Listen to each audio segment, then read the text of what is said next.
Good news sa mga kababayan kong marinero at mga BSME, BSEE College graduate. Maaari kang makatanggap ng 53,120 pesos na monetary assistance galing sa OWA. Kung ikaw ay marinero o BSME or BSEE College graduate o may kakilala ka, ito ay napakalaki at napakagandang cash assistance para sa iyo. Dito sa video ito ay papaliwanag ko ang mga sumusunod. Kung ano ang Mariners Dugtong Aral, MDA, ano ang mga benefits ng MDA, ano ang mga qualification ng MDA, ano-ano ang mga requirements ng MDA, at kung paano mag-process ng OWA Mariners Dugtong Aral Scholarship, at kung ano-ano ang mga general guidelines. Kaya kung interesado ka, panoorin lamang ang video ito.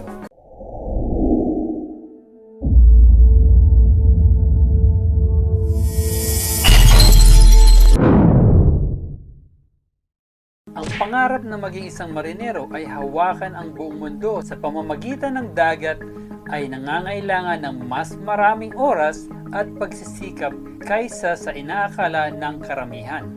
Ngunit siguradong hindi ito malaking bagay kahit para sa mga hindi nag-aaral sa maritime. Dito pumapasok ang Overseas Workers Welfare Administration, ang OWA, kasama ang Mariners Dugtong Aral, MDA, isang programang benepisyo para sa mga nagtapos sa kolehiyo na nagnanais ituloy ang isang maritime career sa ibang bansa. Ang Mariners Dugtong Aral, MDA, ay isang bridging program na iniaalok sa may mga hawak na bachelor's degree sa larangan ng Mechanical Engineering, BSME, o Electrical Engineering, BSEE, na gustong ituloy ang karera sa Maritime Engineering, BSMARE. Makakapag-enroll na sila sa mga specialized courses sa alinmang OWA accredited educational institution o training center para makatapos ng bachelor's degree at makapasa sa licensure examination bago maging marine officers. At dahil sa isa rin itong scholarship program, ang mga kwalipikadong benepisyaryo ay may karapatan sa grant na halagang 38,120 pesos at 3 months allowance na 15,000 pesos. Kung ikaw o may kakilala kang naghahangad na maglakbay sa karagatan bilang isang full-time maritime officer, hayaan itong gabayan ka sa proseso para masulit mo ang pagkakataong ito. Ang Mariners Dugtong Aral, MDA, ay isang espesyal na scholarship ng OWA na inilalaan para sa mga nagtatapos sa kolehiyo na gustong ituloy ang karera sa maritime studies. Kaya kung ikaw ay isang mechanical o electrical engineer major at gusto mong magtrabaho sa industriya ng pagpapadala, ang programang ito ay makakatulong sa iyo na mahanap ang iyong paraan. Sinasaklaw ng eskolar na ito ang mga gastos para sa iyong pag-aaral sa kolehiyo, na ang OWA ay naglaan ng hanggang 38,120 pesos bawat benepisyaryo. Kabilang dito ang mga bayad sa pagsasanay na binabayaran sa isang akreditadong paaralan o sentro kung saan maaari kang kumuha ng mga kurso na makakatulong sa iyong maging isang lisensyadong marino. Benefits. Ang mga kwalipikadong benepisyaryo ng Mariners Dugtong Aral Program ay may karapatan sa monetary assistance na hindi hihigit sa 38,120 pesos at 15,000 naman na stipend sa loob ng 3 buwan. Ito ay bilang karagdagan sa pinakamalaking benepisyo na isang pagkakataon sa pagkuha ng bachelor's degree sa maritime engineering at isang hakbang na mas malapit sa pagtupad. Qualification. Upang maging kwalipikado para sa programa, ang isang aplikante ay dapat na isang mamamayang Pilipino, isang aktibong miyembro ng OWA na nag-apply na para sa OWA membership o isang kwalipikadong dependent ng isang aktibong miyembro ng OWA OFW.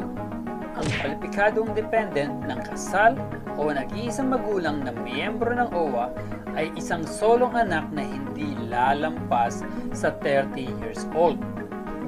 Kabilang sa mga kwalipikadong dependent ng solong miyembro ng OWA ang isang solong anak, kapatid o pamangkin na hindi lalampas sa 30 taong gulang. Requirements: ang mga kwalipikadong aplikante ay kinakailangan makuha ang mga sumusunod na dokumento upang magpatuloy sa kanilang aplikasyon.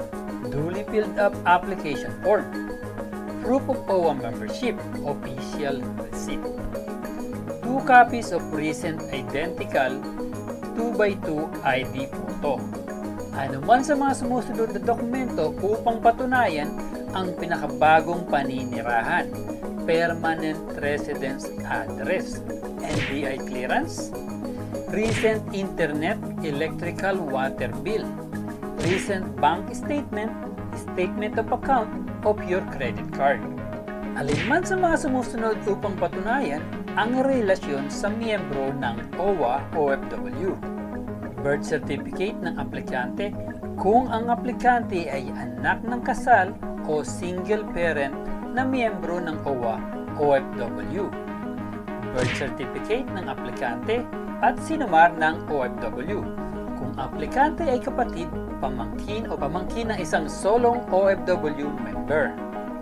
Transcript of records mula sa naka-enroll na kolehiyo o universidad para sa alinman sa BS Mechanical Engineering o BS Electrical Engineering. Original passport, seafarer's ID o record book. Isang sinumpang salaysay na nagpapatunay na ang aplikante ay hindi kasalukuyang tumatanggap ng anumang scholarship grant na pinondohan ng gobyerno at walang nakabingbing aplikasyon sa scholarship doon. Process ng OWA Mariners Dugtong Aral Scholarship. Kapag nakumpleto na ang iyong mga kinakailangan sa dokumentaryo, maaari ka magpatuloy sa proseso ng aplikasyon. Number 1. Pumunta sa iyong itinalagang OWA Regional o Satellite Office para makakuha ng kopya ng application form. Number 2. Punan ang lahat ng mga kinakailangang impormasyon at ilakip ang lahat ng mga kinakailangan sa dokumentaryo. Number 3. Isubmit ang aplikasyon. Number 4. Maghintay na makontak ng isang otorisadong kinatawan ng OWA na magkukumpirma sa iyong application. Number 5. Ang mga tinanggap na aplikante ay padadalhan sa pamamagitan ng email ng kopya ng scholarship agreement form na ipiprint, lagdaan, inotaryo at ibalik sa OWA Regional Office para sa kumpirmasyon. General Guidelines. Una, ang mga aplikasyon lamang na may kumpletong mga kinakailangan sa dokumentaryo ang pinoproseso, kaya siguraduhin i-secure ang iyong mga kinakailangan bago i-submit ang mga ito. Pangalawa, magpapadala rin ng Notice of Award sa mga tinatanggap na aplikante na isinabit nilang training center na inaprubahan ng OWA kung saan nila balak mag-enroll para sa marine engineering degree. Ang NOA ay meron lamang visa sa loob ng 45 days pagkatapos ng pagtanggap, kaya siguraduhin ipakita ito kapag nag-enroll na. Ang mga kwalipikadong benepisyaryo para sa programa ay inaanunsyo ng OWA at ang grant ay direktang ipapadala sa pamamagitan ng bank transfer. Sa makatuwid, dapat mayroon kang isang bank account sa iyong pangalan na nakahanda sakaling tanggapin ka. Pang-apat, maaaring hindi mabayaran ng pinansyal na grant ang buong tuition fee para sa iyong nilalayong paaralan o training center. Dahil sa kung may anumang karagdagang gastos ay sasagutin dapat ng aplikante. Tunay nga na ang Dugtong Aral program ng OWA Mariner ay tumutupad sa pangalan nito, ang pagtulay sa mga tao sa kanilang mga pangarap at ang serbisyong Pilipino sa buong mundo. Kaya sa lahat ng naghahangad na marinero o gustong maging marinero, samantalahin ang pagkakataong ito at lumapit sa pinakamalapit na OWA office at mag-apply sa MDA program.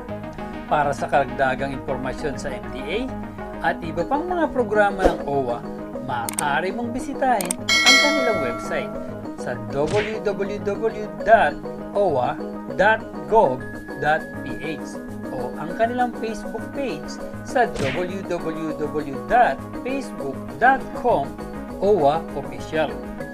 Maaari mo rin i-download ang OWA mobile app upang manatiling updated sa mga pinakabagong proyekto at programa. Ayun lamang po mga kabayan, sa ngayon ay meron na kayong kaalaman tungkol sa mga sumusunod. Kung ano ang Mariners Dugtong Aral, MDA. Ano ang mga benefits ng MDA? Ano ang mga qualification ng MDA? Ano-ano ang mga requirements ng MDA? Paano mag-process ng OWA Mariners Dugtong Aral Scholarship? At ano-ano ang mga general guidelines sa MDA? Para sa kalaman ng lahat na ang Recruit PH ay may live stream every month na kung saan ay mag-i-enjoy na kayo at magkakaroon pa kayo ng chance na manalo ng 10,000 pesos. Meron itong Early Birds Raffle, isang tanong isang sagot, raffle, at bingo na kung saan ay may jackpot prize na 10,000 pesos. At para sa aming masugid na followers at subscribers ay meron ding top fan of the month bilang YouTube commenter, FB reactor at FB commenter. Halina at samahan niyo ako at siguradong mag-enjoy kayo sa mga bagong video at marami pang chance na manalo ng malaki pang premyo sa aming live stream.